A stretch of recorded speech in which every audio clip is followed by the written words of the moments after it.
Checkpoint sur la route en direction du Cameroun.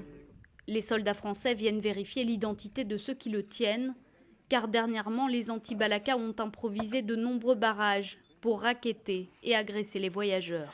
Donc ça, c'est le travail de la force aussi, de faire la différence entre les gens qui s'insèrent, qui se disent forces armées centrafricaines, alors qu'elles ne le sont pas, et policiers et gendarmerie pour que tout le monde reste à sa place. Mais ces anti-Balaka que Sangaris cherche à désarmer sont pourtant ceux qu'une partie de la population continue de soutenir.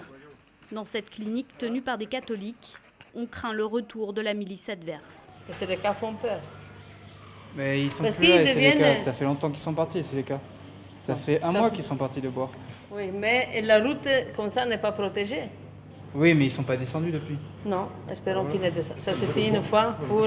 Montrer son impartialité, un des défis de la force Sangaris.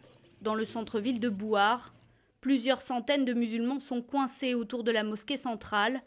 Il est devenu trop dangereux pour eux de prendre la route ou même de sortir de leur quartier.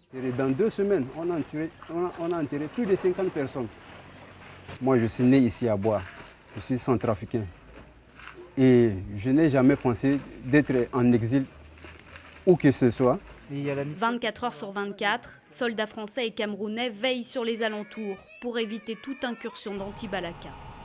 Désormais déployés dans l'ouest du pays, les soldats français freinent nettement la criminalité dans les villes où ils patrouillent, mais ils savent aussi que sur le long terme, seule une force de maintien de la paix solide pourra garantir un calme durable.